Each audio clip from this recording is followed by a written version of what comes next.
अस्सलाम वालेकुम स्टूडेंट्स। बेटा मैं उम्मीद करता हूँ कि आप सब खैर व आफियत से होंगे। आज हम स्टार्ट करने जा रहे हैं अपना सिलेबस मैथमेटिक्स का, जिसमें आज हम स्टार्ट करेंगे चैप्टर नंबर 1, जिसका टाइटल नेम है इंट्रोडक्शन टू सेट्स। बेटा सबसे पहले तो हम बात कर लेते हैं कि हम किस तरीके से अपना सिलेबस पढ़ेंगे। सबसे पहले जो चैप्टर स्टार्ट होगा मैं उसका आपको इंट्रोडक्शन करवाऊंगा। इंट्रोडक्शन में मैं आपको बताऊंगा कि इस पूरे चैप्टर में कौन कौन से टॉपिक्स, कौन कौन से मेन पॉइंट्स डिस्कस होंगे। तो आइए स्टार्ट करते हैं चैप्टर नंबर 1। चैप्टर नंबर 1 हमारे पास है इंट्रोडक्शन टू सेट्स। इसका मतलब ये है कि हम इस पूरे चैप्टर में सेट्स के बारे में पढ़ेंगे।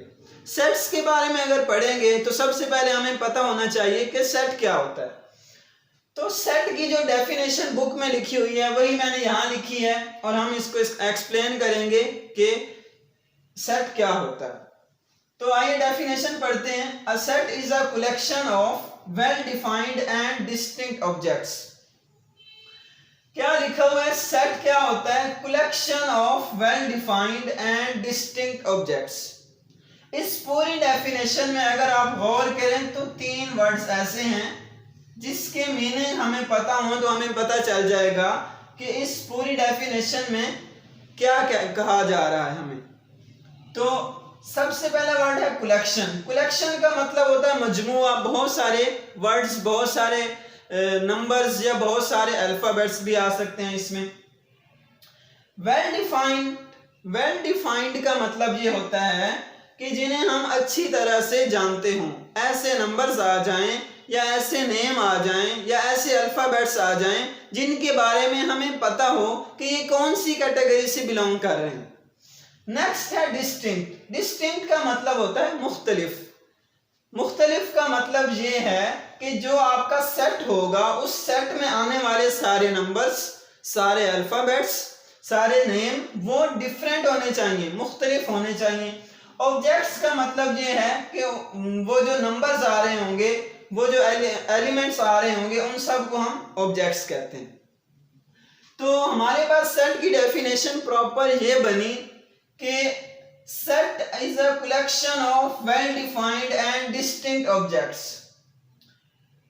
सेट एक ऐसा मजमुआ, ऑब्जेक्ट्स का ऐसा मजमुआ या नंबर्स का ऐसा मजमुआ या अल्फाबेट्स का ऐसा मजमुआ।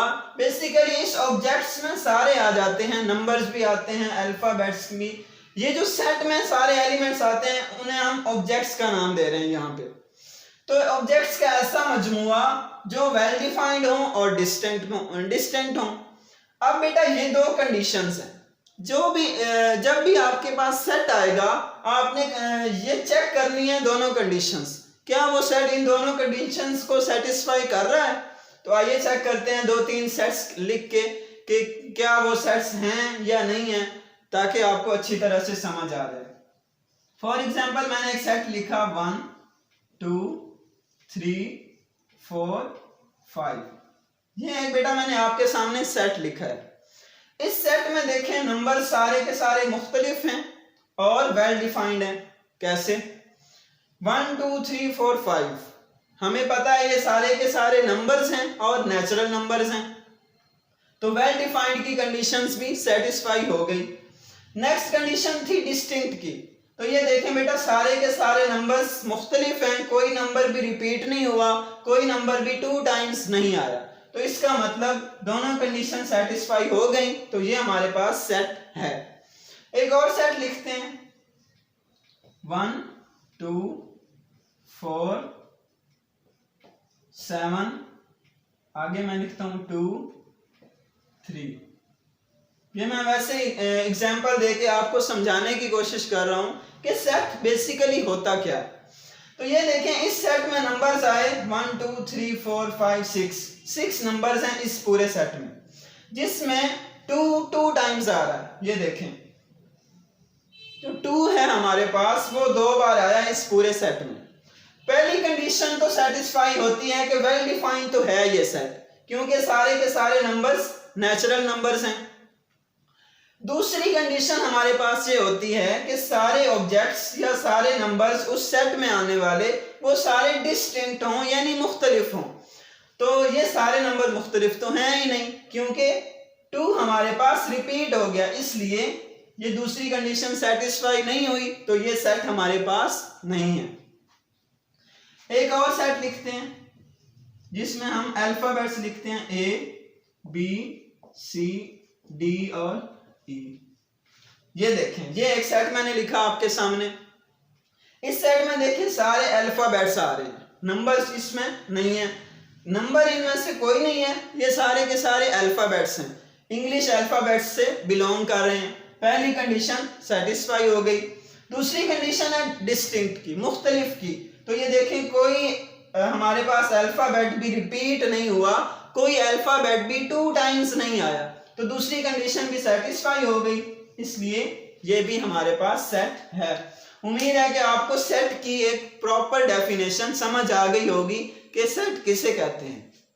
नेक्स्ट बेटा हमारे पास जो टॉपिक है इस चैप्टर में वो है सेट नोटेशन। सेट नोटेशन क्या होती है, इसकी कितनी टाइप्स हैं, ये हम यहाँ पर डिस्कस करेंगे। तो सबसे पहले समझते हैं सेट नोटेशन क्या होती है। नोटेशन का मतलब होता है लिखने का तरीका। नोट का मतलब लिखना और नोटेशन का मतलब होता है लिखने का तरीका, और साथ जब आ गया है सेट तो इसका मतलब क्या हुआ कि सेट को लिखने का तरीका। अब बेटा सेट को लिखने के 3 तरीके होते हैं। जब भी कोई सेट आपके पास आता है, फॉर एग्जाम्पल ये मैं एक सेट लिखता हूं, ए मैंने उसे नाम दिया उस सेट को, और उसमें मैंने कौन से एलिमेंट्स लिखे, ए, ई, आई, ओ एंड यू। ये मैंने एक सेट लिखा और उसमें वाउल्स अल्फाबेट्स लिखे। आपको पता होगा कि ये ए, ई, आई, ओ, यू ये वाउल्स अल्फाबेट्स होते हैं। उस सेट को मैंने ए का नाम दिया। अब बेटा इस सेट को जो लिखने के तरीके होते हैं वो होते हैं 3। पहली होती है डिस्क्रिप्टिव नोटेशन, दूसरी टेबुलर नोटेशन और तीसरी सेट बिल्डर नोटेशन। इसी सेट को हम इन तीनों नोटेशंस में लिख के समझते हैं कि कैसे लिखा जाता है इस सेट को। तो सबसे पहले हम इस सेट को लिखते हैं डिस्क्रिप्टिव नोटेशन में। डिस्क्रिप्टिव नोटेशन सबसे पहले मैं आपको बता दूं कि क्या होती है। डिस्क्रिप्टिव नोटेशन में आप अपने सेट को एक स्टेटमेंट की मदद से डिस्क्राइब करते हैं। कैसे? इस सेट में कौन से अल्फाबेट्स आ रहे हैं, वाउल्स, तो हम लिख देंगे कि ए कौन सा सेट है, set of vowels of English alphabets.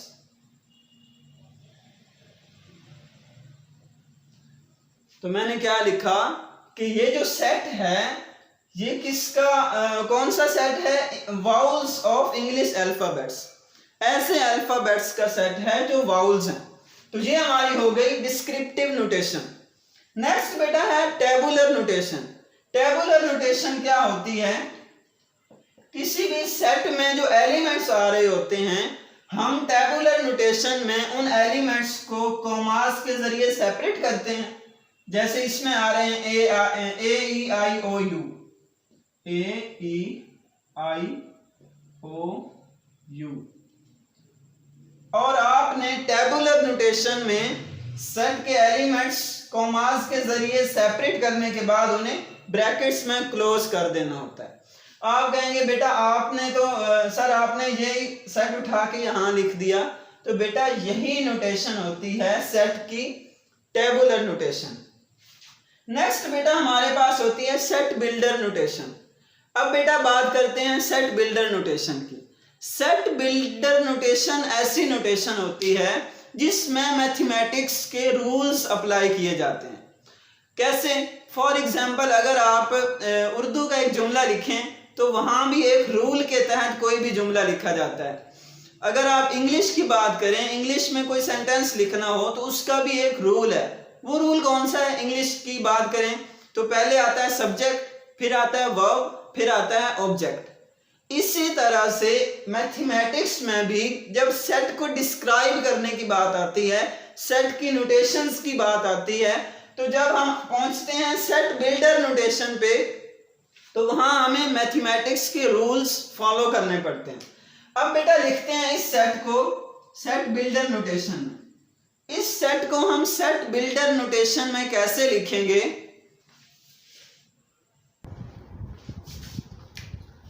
तो हम इस सेट को कैसे लिखेंगे?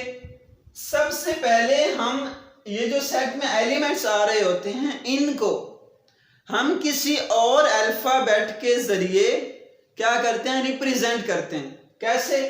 हम फॉर एग्जांपल मैं लिख लेता हूं x such that x is a vowel of English alphabet।